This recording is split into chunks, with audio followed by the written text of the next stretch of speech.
Graça e paz, queridos. Aqui quem está falando é o professor Mateus e hoje nós vamos expor a primeira carta do apóstolo Pedro. E hoje eu vou estar expondo ela na versão parafraseada da mensagem para que nós possamos ter uma outra perspectiva de leitura. Então eu espero que você tenha feito uma boa leitura, que Deus te abençoe. Vamos introduzir primeiro tanto uma carta quanto a outra. Já aqui nessa introdução que o próprio Eugene Peterson faz, eu gostei muito dela, porque já traz uma clareza muito grande sobre o objetivo dessa carta. Ele diz assim: a confissão sucinta de Pedro, tu és o Cristo, o Messias, o Filho do Deus vivo, destacou a fé dos discípulos em Jesus como Deus entre nós, em pessoa, cumprindo a eterna obra da salvação. Ao que parece, Pedro era um líder nato e desfrutava o respeito de seus companheiros apenas com a força da personalidade que tinha. Em todas as listas dos discípulos de Jesus, o nome de Pedro, invariavelmente, aparece em primeiro lugar. Na igreja primitiva, sua influência era enorme e reconhecida por todos. Pela força da sua posição, ele se tornou a figura mais poderosa na comunidade cristã. Sua pregação enérgica, a oração fervorosa, a ousadia nas curas e a direção sábia confirmaram a confiança depositada nele. A maneira pela qual Pedro se comportou na posição de poder é ainda mais impressionante que o poder em si. Ele permaneceu fora dos holofotes, não se agarrou ao poder e manteve uma subordinação escrupulosa a Jesus. Com sua personalidade carismática e posição merecida de líder, ele poderia facilmente usurpar o poder, usando a preeminência da sua associação com Jesus para se promover. É admirável que ele não tenha feito isso, tentação a qual outros líderes espirituais não resistiram. Pedro é como um gole de água fresca. Nas duas cartas que Pedro escreveu, transparecem as qualidades de Jesus e que o Espírito Santo moldou nele. Prontidão para abraçar o sofrimento em vez do prestígio, sabedoria desenvolvida pela experiência, não retirada de livros, humildade que não se desgastou com o tempo. De tudo que sabemos das linhas das antigas de Pedro, ele tinha todas as características de um homem brigão, mas podemos perceber as suas cartas que ele aprendeu a se controlar. Os que misturaram sentimentos religiosos com temperamento explosivo são simplesmente intragáveis, tornando-se um servo de Jesus Cristo ousado, confiante e humilde, esvaziando-se a si mesmo. Ele é um testemunho poderoso de que ele mesmo descreve com uma vida abundantemente nova, com tudo pela qual vale a pena viver. Ele escreveu isso, né? Vamos ver aqui a lógica. Ele diz assim: quando Jesus o encontrou, Simão era um pescador judeu de uma vila marítima. Jesus apelidou-o de Pedro, que significa pedra, um fragmento da rocha de fé. Pedro tinha conhecimento de hebraico e grego suficiente para fazer negócios, mas sua formação religiosa veio nos 3 anos que passou como aprendiz e amigo de Jesus. Na parte final de sua vida, quando os cristãos de todo o Império Romano vinham conhecê-lo, ele não se importava em recontar como era arrogante quando jovem, mas quando foi preso, sentenciado à crucificação, ele pediu para ser crucificado de cabeça para baixo, porque parecia presunção morrer exatamente como seu mestre. E ele escreveu essa carta para quem? Na época, a maioria dos novos cristãos da Turquia era formada por não-judeus, ex-pagãos. Paulo implantou as primeiras igrejas na Turquia, mas estava na prisão, ou havia acabado de ser solto. Por isso, poucos dos novos convertidos nessas igrejas o conheciam pessoalmente. Eles sabiam pela experiência de Paulo o que a fé poderia custar e enfrentar diariamente a ira de familiares, amigos e colegas de trabalho que se recusavam a acreditar que eles tinham abandonado suas tradições para servir esse novo Deus. Assim precisavam ouvir de Pedro o que era a fé verdadeira e como viver entre aqueles que o viam como traidores. O contexto foi entre 60 e 68 depois de Cristo. É engraçado que o contexto é o seguinte: a população mundial era de 200 a 300 milhões de pessoas. E entre 45 e 54 milhões estavam sob o Império Romano, ou seja, no mínimo 15% da população mundial. A população da China era entre 55 e 60 milhões. Esses números são estimativas, mas aparentemente a China era um pouco mais populosa do que o Império Romano nesse tempo. Então, aqui só contextualizando o tempo, era um tempo onde o mundo tinha praticamente a população do Brasil. E aqui nós começamos o primeiro capítulo de Pedro. Ele vai dizer: eu, Pedro, sou apóstolo em missão por Jesus. Lembrando que eu estou lendo na versão parafraseada da mensagem. Ele vai dizer aqui: eu, Pedro, sou apóstolo em missão por Jesus, o Messias, escrevendo aos exilados e dispersos das regiões do Ponto da Galácia, da Capadócia, da província da Ásia, da Betínia. Não falta ninguém foi esquecido. Deus, o Pai, está de olho em cada um de vocês e decidiu, pela obra do Espírito, mantê-los obedientes por meio do sacrifício de Jesus, que tudo de bom seja enviado da parte de Deus a vocês. Ele está falando da salvação, aqui ele está animando esse pessoal que está sofrendo, esse pessoal que está sendo perseguido. E ele vai dizer no verso 6 assim, sei quando vocês se sentem bem com isso, ainda que nesse meio tempo tenho de enfrentar todo tipo de provação. O ouro puro, passado pelo fogo, sai comprovadamente puro. A fé genuína que passa pelo sofrimento sai comprovadamente genuína. Quando Jesus consumar tudo, será a fé que vocês têm, não o ouro que Deus vai apresentar como prova da vitória dele. Olha que coisa linda, gente. Vocês nunca ouviram e mesmo assim o amam. Vocês ainda não o veem, mesmo assim confiam nele, rindo e cantando. Continuam crendo, por isso vão conseguir o que querem, a salvação plena. E ele vai dizer que os profetas que previam o presente momento fizeram muitas perguntas a respeito do dom da vida que Deus estava preparando. O Espírito do Messias já havia revelado antes que o Messias passaria por sofrimento seguido de glória. Eles queriam saber quem e quando. Tudo o que informaram a eles foi que estavam servindo vocês, que por ordem do céu agora ouvem por vocês mesmos, por meio do Espírito Santo, a mensagem de cumprimento daquelas profecias. Percebem como são privilegiados, os anjos dariam qualquer coisa para se envolver nisso. Então aqui Pedro está trazendo para esses irmãos: gente, vocês estão sendo perseguidos, ninguém enganou vocês, é assim mesmo. Os profetas que já tinham previsto que até o próprio Messias iria sofrer, ele iria passar por dores, sofrimento, mas depois ele haveria de ter uma glória. Então Pedro começa a mostrar para ele o quanto eles são privilegiados pela fé que eles têm, por crerem no Senhor, por serem salvos pelo Senhor, mostrando para eles que logo depois do sofrimento vem a glorificação. E que Deus não se esqueceria dele. Verso 18 ele vai dizer assim: a vida de vocês é uma jornada que deve ser empreendida com profunda consciência de Deus. Custou muito caro para Deus tirá-los daquela vida sem rumo e vazia em que vocês foram criados. Ele pagou com o sangue sagrado de Cristo. Vocês sabem disso. Ele morreu como um cordeiro, sem culpa, e não foi algo impensado. Ainda que só agora, ao fim dos tempos, o plano tenha vindo a público, Deus sempre soube o que ia fazer por vocês. É por causa do Messias sacrificado, a quem Deus depois glorificou e ressuscitou, que vocês confiam em Deus e sabem que tem o futuro nele. Então ele atribui essa confiança, ele diz: olha, se vocês confiam, se vocês acreditam, isso foi uma obra do Senhor no coração de vocês. E para Deus também custou caro. Então, o que Pedro está dizendo para eles? Nesse negócio da salvação, se é assim que podemos dizer, não pense que só vocês estão pagando um preço caro. Foi pago um preço caro por vocês. Então, em meio a sofrimento e perseguição, eles precisavam de uma fé genuína para se manterem firmes diante das tentações, de desistir diante do sofrimento. Já o capítulo 2, Pedro já vai trazer um entendimento muito, muito importante para a história da igreja.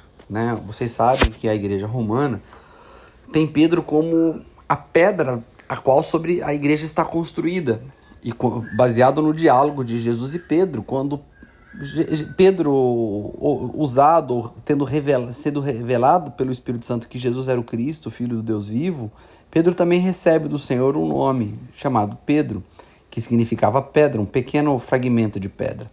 E aí a interpretação mais antiga dizia que Pedro era a pedra pela qual a igreja seria sustentada, porque Jesus diz: tu és Pedro e sobre esta pedra edificarei a minha igreja.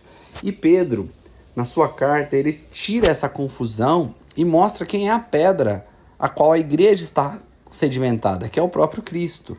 ele vai dizer o seguinte, eu vou ler também na versão, essa aqui eu vou ler nas duas versões, tanto a parafraseada quanto também a versão NVI. Na NVI ele vai dizer assim, ó, o verso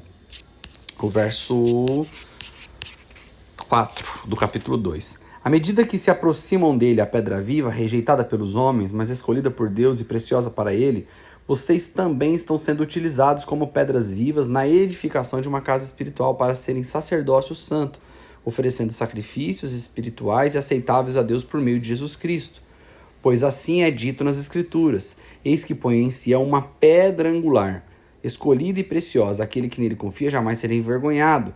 Portanto, para vocês, os que creem, esta pedra é preciosa, mas para os que não creem, a pedra que os construtores rejeitaram tornou-se pedra angular e pedra de tropeço e pedra e rocha que faz cair. Então, Pedro traz com clareza aqui que a rocha pela qual a igreja está construída é o Senhor Jesus, mas ele também diz que ao se aproximar dele, assim como Pedro, também nos tornamos fragmentos dessa mesma rocha e somos usados numa construção espiritual, não deixando de ter Jesus como a pedra angular, tendo Jesus como a pedra que sustenta toda esta construção. A partir do verso 11, Pedro vai começar a falar sobre os deveres nossos aqui da terra, e ele usa uma analogia, ele vai dizer amigos, e na versão NVI ele nos chama de peregrinos e forasteiros. Vamos ler aqui na versão parafraseada da mensagem, ele vai dizer, amigos, este mundo não é a casa de vocês, por isso não se sintam à vontade nele. Não deem espaço para o ego à custa de sua alma. Vivam uma vida exemplar entre os descrentes para que o comportamento de vocês refute o preconceito deles. Então eles serão conquistados para o lado de Deus e estarão lá para participar da festa quando ele vier. Então ele vai dizer que Cristo deu exemplo, né? A partir do verso 18 ele vai dizer, sejam bons empregados para o patrão, não apenas para os bons patrões, mas também para os maus. O que importa é que suportem tudo por causa de Deus. Quando forem maltratados sem razão, não há nenhum mérito em receber castigo quando você os merecem. Mas se forem maltratados por terem bom comportamento, mesmo que sejam bons empregados, é isto que vale para Deus. Foi para esse tipo de vida que vocês foram convidados. O mesmo que Cristo viveu. Ele sofreu e aceitou toda espécie de sofrimento para que vocês soubessem que esta é a vida. Que essa vida era possível e aprendesse a vivê-la passo a passo. Ele nunca fez nada de errado, nem disse qualquer coisa incorreta. Mas ele foi xingado e com tudo que é nome, mas ele não reagiu, sofreu em silêncio, contente em deixar Deus acertar as coisas. Ele usou seu corpo de servo para carregar nossos pecados até a cruz e nos livrar do pecado, nos deixar livres para viver o caminho certo. Os ferimentos dele são a cura para vocês. Vocês eram ovelhas perdidas, sem saber que eram ou para onde estavam indo. Agora são chamados pelo nome, guardados até o fim pelo pastor da vossa alma. Glória a Deus, gente, que coisa maravilhosa. Já o capítulo 3, eu vou pegar aqui a versão NVI, fiz algumas anotações importantes para nós aqui, porque aqui são conselhos bem práticos. Ele vai falar primeiro dos deveres conjugais, ele começa o verso 1 dizendo, do mesmo modo, mulheres, sujeitem-se cada uma ao seu marido, a fim de que se ele não obedece à palavra, seja ganho sem palavras, pelo procedimento de sua mulher. Então ele ensina uma mulher a ganhar seu marido, sem palavras, conquistando essa mulher, esse marido, através de um bom comportamento, de um procedimento correto. E aí ele vai falar sobre a beleza interior da mulher. Ele diz que é belo para a mulher ter um espírito dócil e tranquilo, o que é de grande valor para Deus. Nós sabemos que nós vivemos em tempos onde as mulheres foram muito empoderadas e elas realmente se tornaram muito capazes e ocuparam posições de muito prestígio na sociedade, mas muitas mulheres se sentem extremamente estressadas nos nossos dias, por conta dessa dupla função, ter que cuidar dos filhos, cuidar da casa e cuidar ainda do trabalho.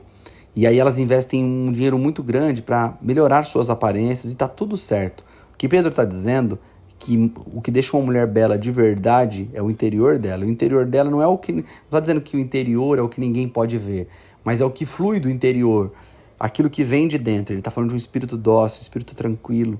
Então ele está dizendo que esse é a verdadeira beleza pela qual a mulher deve investir. Mas ele também tem conselhos para o marido. Ele vai dizer: do mesmo modo, vocês, maridos, sejam sábios no convívio com suas mulheres e tratem-nas com honra, como parte mais frágil e coerdeiras do dom da graça da vida, de forma que não sejam interrompidas as vossas orações. E para os homens aqui, o sarrafo aumenta. Porque se a mulher não for tratada com honra, como parte mais frágil, as suas orações não são ouvidas. Então ele precisa de fato, tratar sua mulher bem, porque disso depende até mesmo a sua vida espiritual. Ele vai dizer muitas coisas boas aqui sobre como aguentar o sofrimento por fazer o bem, mas eu queria pegar aqui ainda no capítulo 3, verso 15, ele vai dizer: antes santifiquem Cristo como o Senhor do coração de vocês, estejam sempre preparados para responder a qualquer pessoa que pedir a razão da esperança que há em vocês. Então, ele muda de assunto aqui dos conselhos, e ele vai dizer o seguinte, que é muito importante que ao apanhar, ao sofrer, a gente não sofra disso de maneira inconsciente, que a gente tenha consciência do porquê nós estamos sofrendo, não só ao ponto de sofrer, de aguentarmos a dor calados, mas também sabermos responder, porque as pessoas vão perguntar: cara, que esperança é essa que você tem, que passa por tudo e você não desiste?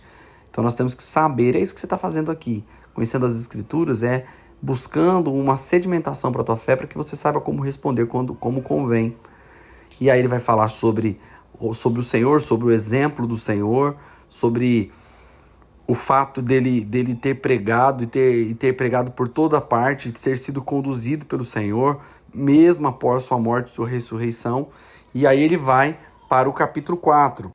E no capítulo 4, ele continua falando sobre essa vida para Deus, que foge dos desejos humanos, mas que mostra como nós devemos nos manter santos diante das perseguições. Ele vai dizer no verso 4: eles acham estranho que vocês não se lancem com eles nas mesmas torrentes de imoralidade e por isso os insultam.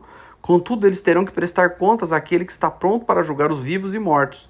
Aí tem um verso aqui que parece ser complexo. Nós já tivemos um, eu pulei ele propositalmente no capítulo 3, que vai falar sobre Jesus ter pregado para aqueles espíritos. Então vamos voltar lá um pouquinho no 3 aqui, para a gente não passar dele desapercebido aqui, ó. No verso 19 do capítulo 3, ele vai dizer: no qual também foi e pregou aos espíritos em prisões que há muito tempo desobedeceram, o qual Deus esperava pacientemente nos dias de Noé, enquanto a arca era construída. Nela, apenas algumas pessoas, a saber, 8, foram salvas por meio da água. Então está dizendo que Jesus naquele tempo foi pregar para esse pessoal desobediente, mas não para eles serem salvos, mas só para eles entenderem o motivo de suas condenações. Aí no verso 6, no capítulo 4, parece que de novo está falando de pregar para morto aqui. Não é isso que o texto está dizendo. Ele vai dizer verso 6: por isso mesmo o evangelho foi pregado também a mortos, para que eles mesmos julgados no corpo, segundo o homem, vivam pelo Espírito segundo Deus. Mas esse morto, ele está dizendo dos irmãos que foram mortos. Ou seja, que eles receberam a pregação do evangelho e mesmo mortos, ou seja, tendo morrido, vamos ler como que está isso na versão parafraseada, a mensagem, para trazer um pouco mais de lucidez para você no capítulo 4, no verso 6. Eugene Peterson disse assim, descreveu esse texto assim: ouçam a mensagem. Ela foi pregada aos cristãos que agora estão mortos, mas ainda que estejam mortos, como acontece com todos, eles vão continuar na vida com Deus, a vida que Deus concedeu a eles em Jesus. Então está dizendo, ele pregou, a pessoa morreu, o sofrimento gerou morte, mas depois da morte veio a vida. E aí no verso 18, lá do capítulo 4, ele diz: se ao justo é difícil ser salvo, o que será do ímpio e pecador? Então aqui também não está dizendo sobre a dificuldade de ser salvo, no sentido de a salvação não ser pela graça. Ele está dizendo que se é difícil para o justo sofrer, passar por dificuldade, imagine para aquele que é injusto, que além de sofrer por dificuldades aqui, vão sofrer lá também. O Eugene Peterson escreve assim na versão parafraseada da mensagem, a partir do verso 17. Chegou a hora do julgamento e ele começará pela própria família de Deus. Somos os primeiros da fila. Se começa conosco, imagine como será para aqueles que rejeitam a mensagem de Deus. Se os bons quase não resistem, o que está reservado para os maus? Ele está dizendo, gente, vocês estão pensando que o sofrimento de vocês é grande? Vocês são salvos. Imagine para o pessoal que não é salvo, que não tem esperança nenhuma. E por fim, chegamos no capítulo 5 da primeira carta. E aqui são conselhos para os líderes, né? Ele vai dizer o verso 2: pastoreiem o rebanho de Deus que está em seus cuidados, olhem por ele, não por obrigação, mas de livre vontade, como Deus quer. Não façam isso por ganância, mas como desejo de servir. Não hajam como dominadores dos que foram lhe confiados, que foram confiados a vocês, mas como exemplos para o rebanho. Aí verso 6 ele vai dizer: portanto, mire-se debaixo da poderosa mão de Deus, para que ele os exalte no tempo devido. Lance sobre ele toda a sua ansiedade, porque ele tem cuidado de vocês. Então, olha, ele vai ensinar humildade para os jovens, ele vai ensinar a pastorear. E aqui traz mais um texto que ele rebate um jargão que nós às vezes repetimos sem pensar. Nós dizemos assim: os humilhados serão exaltados. Mas a Bíblia nunca disse que os humilhados serão exaltados. Aqui ele diz: aquele que a si mesmo se humilha será exaltado. E aqui o Pedro está confirmando. Ele diz: portanto, humilhe-se debaixo da poderosa mão de Deus, para que ele os exalte em tempo devido. Ou seja, o que glorifica a Deus não faz nós sermos humilhados gratuitamente. Isso acontece conosco o tempo todo. Mas é a capacidade de um cristão de se colocar em posição de humilhação por si mesmo. Então, ele vai continuar trazendo um alerta no capítulo 5 sobre a perseverança. E ele, enfim, termina a sua carta trazendo toda a sua saudação aos irmãos que estavam recebendo aquela carta. Queridos, é uma carta com 5 capítulos, é uma carta de uma leitura de um dia só. Espero que você que esteja passando por sofrimentos que não podem nem se comparar aos sofrimentos que os nossos irmãos passaram para que a mensagem chegasse para nós. Mas o sofrimento é subjetivo. E ele, inclusive, pode ser um sofrimento silencioso e interior. Você pode estar passando por um sofrimento e ninguém sabe que você está passando. Querendo desistir, as tentações talvez estejam tentando te fazer parar, mas não desista, não desista. A sua salvação custou caro para Deus, custou o sangue do seu filho, amado. Se está difícil para você, foi muito difícil para poder chegar isso até você. Não só o fato do que Deus fez por nós ter sido uma obra gigantesca de redenção, mas muitos irmãos sofreram pelo caminho, morreram como mártires, para que você recebesse a palavra em pleno século XXI. Talvez você olhe as circunstâncias do mundo, como estão acontecendo as coisas na política, e você pense que não tem jeito, que está difícil. Mas, irmãos, foi muito mais difícil para outros irmãos de outras épocas.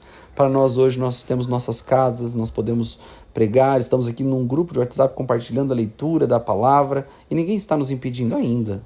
Mas se um dia, mesmo que um dia nos impedirem, que isso não seja motivo nenhum para que a sua fé seja abalada, que você seja mantido firme e constante pela certeza de que você foi escolhido pelo Senhor antes da fundação do mundo para a salvação, que você possa se alegrar de ser escolhido, que você possa guardar o teu coração na fé em Cristo, exultando porque Ele te ama e que tudo esse preço foi pago por amor a você, para que você hoje pudesse desfrutar da graça do Senhor Jesus Cristo. Que Deus te abençoe e que você tenha um lindo dia.